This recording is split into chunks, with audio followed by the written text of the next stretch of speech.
Hello guys and welcome to one more Play It Right. Today we're gonna have a look at Therawulf in the Valley of the Kings, a two-player card game by Red Joker. In Therawulf, you are a famous adventurer in Egypt. You have discovered an ancient medallion during an archaeological dig in the Valley of the Kings, which made you experience a disturbing vision of a past life, which also gives you the location of 7 ancient pharaohs' tombs. You now want to unravel the secrets of these tombs and to get the treasures of the tombs that you saw in your vision and become rich and famous. But you're not the only one. There is another adventurer who tries to get there first and get all the hidden treasures. In the game, players are sending their adventurer with their allies and animals into a tomb to explore. You will need to gather good allies, make traps, and get ancient guardians by your side to add to the combat force of your team and help you outwit your opponent. The winner is the first player to win the fight in 4 tombs. Let's set up the game and see the actual gameplay. We can also use this mat that helps us with the setup. First, each player chooses an adventurer. The main deck contains ally cards, animal cards, trap cards, and undead cards. You also have these papyrus cards. Each player gets 3 of them, and the rest stay out of the game. You shuffle the draw pile cards and each player gets 5. The tomb cards are shuffled and placed in a face-down pile. Each player takes a pass token and one of the players gets the medallion, which gives the holder supernatural powers and indicates the location of the tombs, and she places it on her adventurer card.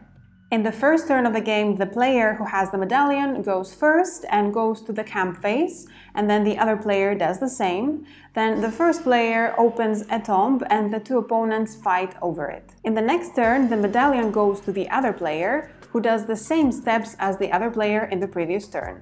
Starting with the camp phase, the player divides the 4 resources of her adventure as she wishes between coins and cards. So you can choose to have either 4 coins or 4 cards, or 1 coin and 3 cards, 3 coins and 1 card, or 2 and 2. And she can play any of the ally and animal cards she has in her hand, if she can afford them, of course. She needs to pay the number of coins equal to the cost of each card and then puts it into her camp. And as you can see, there are some cards that are for free as well. Then you resolve their effects if they apply at the specific stage of the game. After the player is done, she makes sure she doesn't have more than 5 cards in hand and no more than 2 coins. The papyrus cards are not in the player's hand, so they're not included in the limit of 5 cards a player can have in hand. Then it's the turn of their opponent, who needs to do the camp phase as well, and then we move on to the tomb phase. The player who has the medallion opens a tomb, and if there is an effect on it that asks players to do something, it's immediately applied. And now we go to the more meaty part of the game, where the players enter the tomb and have their combat. The player who holds the medallion sends the characters of her choice to explore the tomb. She can send her adventurer and any number of allies and animals present in her camp. Then the opponent does the same. You need to at least send 1 character, otherwise you give the tomb card to your opponent. Then the player with the medallion can play face down from his hand a number of guardians. These can be traps and/or undeads. And she can also play 1 or more papyruses. You can also play 1 non-guardian card as a bluff. It won't help her in the combat, but it can make the other player believe she's stronger than she actually is. Then the other player plays as well face-down guardians and/or papyruses, and then both players reveal their cards. If the player who has the medallion played 1 or more traps, she triggers them 1 by 1 in the order she chooses. For each trap, she chooses which character present in the tomb is the target. The effects of the trap are applied, and the card and any card that was destroyed by it, they go into the discard pile. Then if the other player has traps, they are triggered as well. And now let's see how the combat works. Each player adds the value of all his cards still present in the tomb, also counting extra bonuses.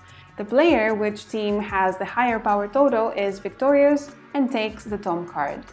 In case of a tie, the player who has the medallion wins. Let's see an example of the tomb phase. Therawulf has the medallion and has opened this tomb in which undeads have +1 power. She takes these 2 allies and the monkey from the camp and sends them off to the tomb, and she goes there as well. Montana Smith sends these 2. And then Tara chooses and plays the Guardians face down, and so does Montana. So Tara goes first, discards the bluff card, and according to her special power, she cancels the effect of this pit, and with the swarm of beetles, she destroys all the undead guarding Montana. Montana uses the trap to destroy one of the allies of Tara. So now Tara has 4 from all the characters, plus 3 from the undead, and plus 1 from the tomb's extra point to the undead, so 8 in total.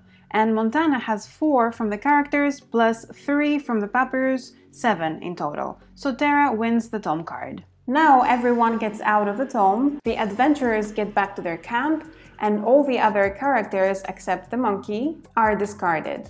The papyruses instead are put aside from the rest of the game face up. Once per game, the player who holds the medallion may choose not to open a tomb if she sees that she's weaker than her opponent and the odds of winning are against her. For that, she spends her pass token, which is a 1-use token. She then keeps the medallion and a new turn begins. The players keep playing as many turns as needed until the player gets a 4th tomb card, in which case she is the winner. So that was Tera Wolf. It's easy to learn, it's fast-paced, it can take up to half an hour. It involves lots of hand and resource management, a bit of bluffing, and lots of fun. So thank you guys very much for watching. I will see you in the next video, and I hope you enjoy the game.